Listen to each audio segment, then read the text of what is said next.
Hi, friends. So I'm thinking to be a little bit salty on this episode because I feel like so many of us, so many of y'all, online marketers, content creators, small business owners, so many of us have been lied to, whether intentionally or unintentionally. We have been lied to about the job that our content should be doing. There's some reasons behind this. I really don't think everybody's a big bad butthead that they're lying to you on purpose, but your content is absolutely failing you if it's not doing these 6 jobs for your business on a regular basis. So get out your notes app, and I want you to actually write down these jobs and that your content should be doing, and use it as a checklist to be like, ooh, snap, I better fix something if you need to fix something. And if not, be like, pat on the back, brush your shoulders off, go on about yourself and have a good day. But this is one that you're going to really want to take and give some thought to, because your content has a job. Is it doing its job? Let's find out.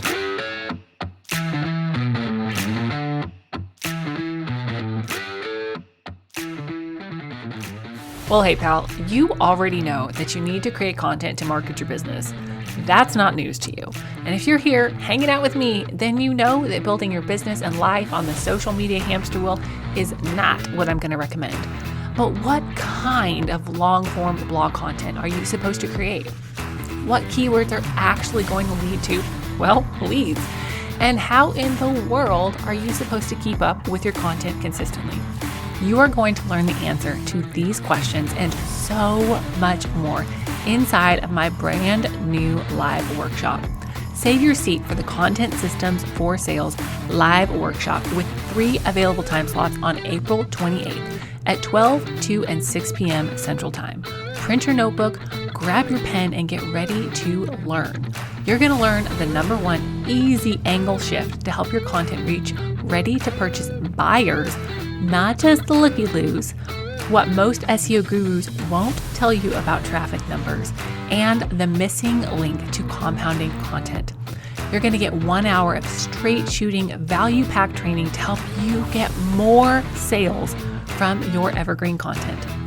Head to faithhannon.com/content systems, all one word, to save your spot, print your workbook, and get ready to see more sales from your content.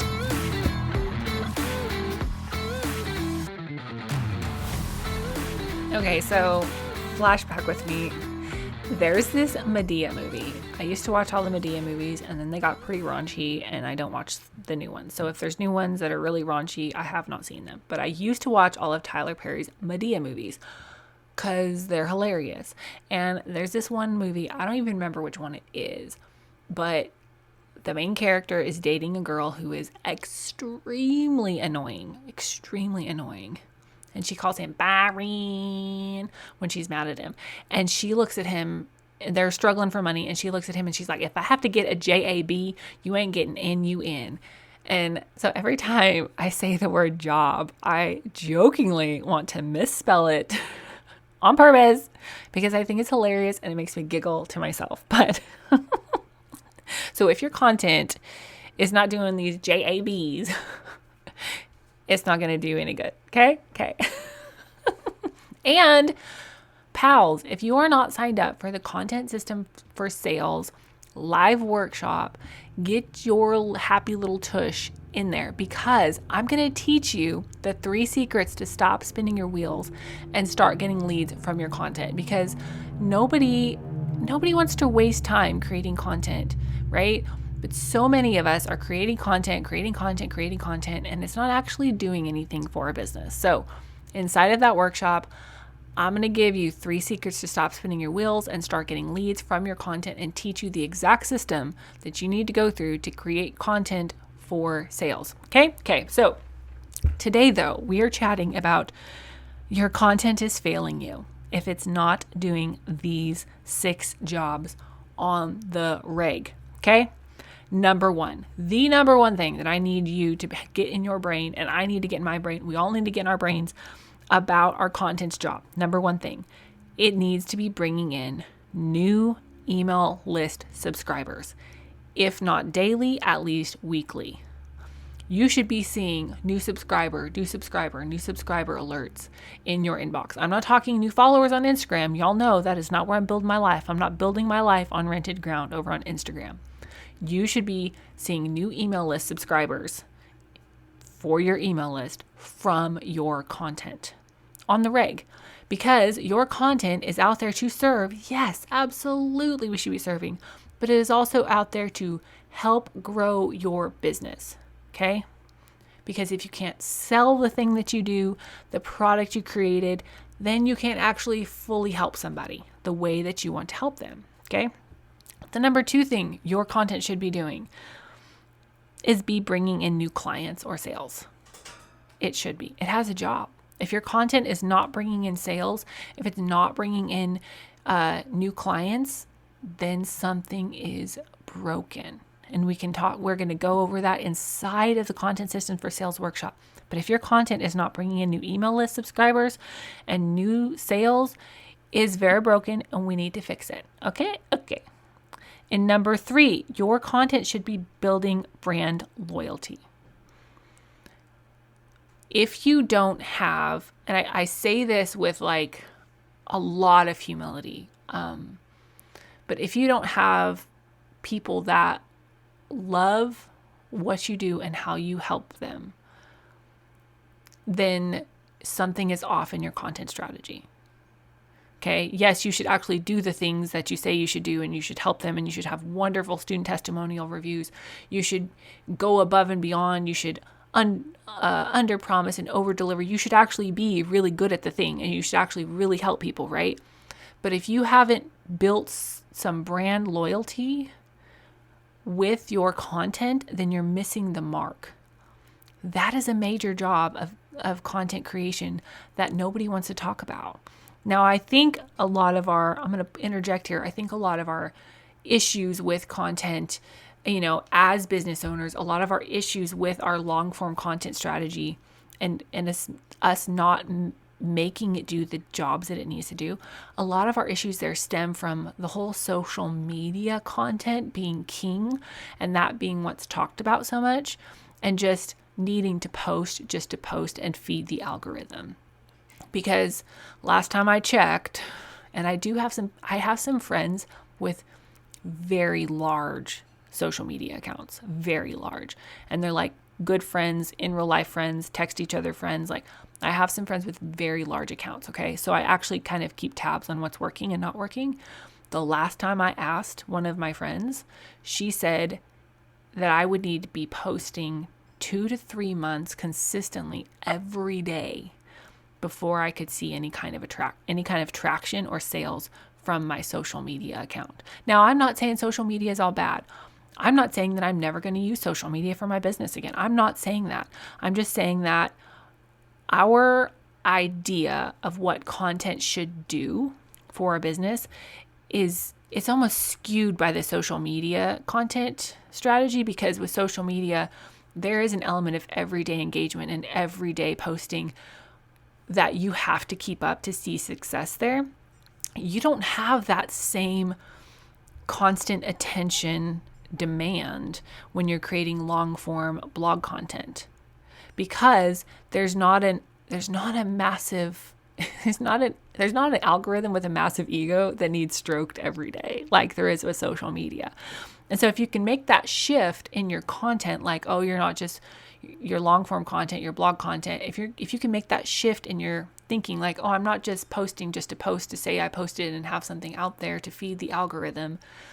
If you can make that shift and know that every piece of content has a job, every piece of content should be serving, it should be bringing in email subscribers, it should be nurturing sales, it should be building brand loyalty, okay? The number 4 thing, your content, number 4 job, J-A-B, I crack myself up. The number 4 job that your content has is it should be educating new or potential clients to the point that they don't have a ton of questions when it's time to work with you. Now, I say that with the caveat that, like, different personalities, different people, different price points are going to have more questions, and that's okay. You should answer those gracefully and excitedly, and you should make your people feel loved and actually love them and all those things. But if somebody has consumed multiple podcasts or multiple blogs and read tons and tons of your emails, like they should already have a pretty darn good feeling of what it's going to be like to work with you and the results that they're going to get. And so one of my favorite examples of this is two examples. So if you watch HGTV or any design shows, like you have Chip and Jo, they're the faves, right? Like they're the OGs. And then you have like Dave and Jenny, Fix It or Fabulous is their show. So there's been a couple people in more recent episodes I've watched with Dave and Jenny where they just walk in and they're like, okay, I just want a Jenny kitchen. And Jenny's like, what does that mean? They're like, oh, just a kitchen that you do. They're all gorgeous. And part of that is because the things that Dave and Jenny have produced, she has such a trademark stamp on what her kitchens look like, or the people love all of the kitchens she designs, that they just walk in and they're like, okay, do whatever you want to with this kitchen. You'll make it beautiful. I'm not saying your business has to necessarily be at that level to be successful for your content to have been doing its job, but there should be like at least a little current of that in your client interactions. Okay. One of my favorite clients, we have pretty much free reign for her marketing. And it's really fun because I can look at and be like, okay, this element needs more attention. This element needs less. This is going good. This is a pillar that we need to ramp up on. We can back up here. But that trust that we've built with her through our content, through our interactions, through, education and telling her what things do and what they don't do and how things work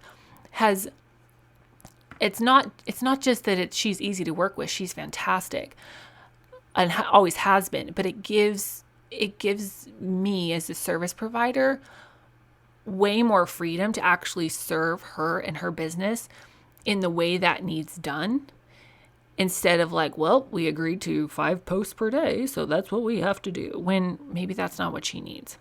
Does that make sense? So your content should be educating new and potential clients to the point that they don't have a ton of questions. They've built some trust. They understand what it is you do and how you do it and how you work. And it's like, oh yeah, that makes perfect sense. Rock on with it. Okay. And the next job that your content needs to be accomplishing is it needs to be lasting for years. Y'all, Instagram content, the half-life of Instagram content is less than 24 hours. Whereas blog posts last at least 2 years and are driving traffic for at least 2 years. And I have some that have been driving traffic for 9 years. Okay.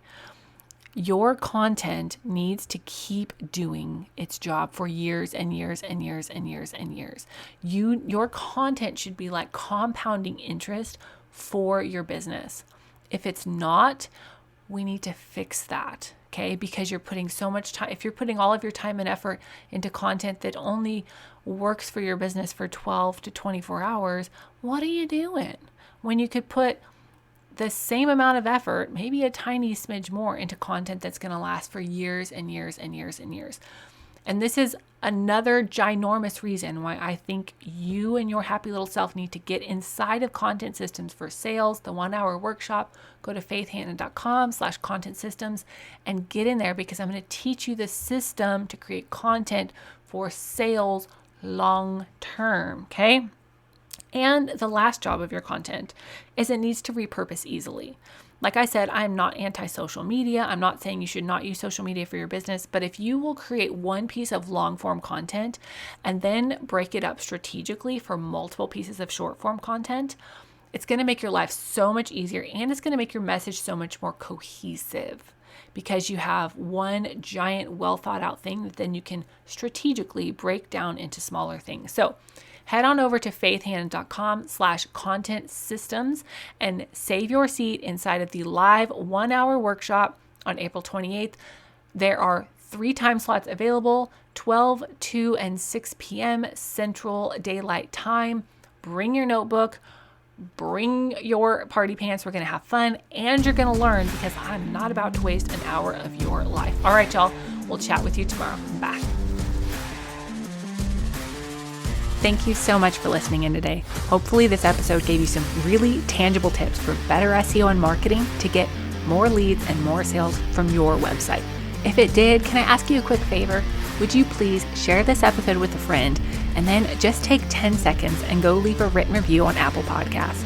That is the very best way to help more Jesus-loving entrepreneurs scale their businesses so that they can help more people with their gifts and make an even bigger impact for the kingdom of God. And guess what? We now have a Facebook community where we can learn, hang out, and laugh. Go join the Facebook group now. It's linked in the show notes. And all the other things, courses, coaching, and copywriting can be found at my website, faithhannon.com. Until next time, God bless, and I'll talk to you soon.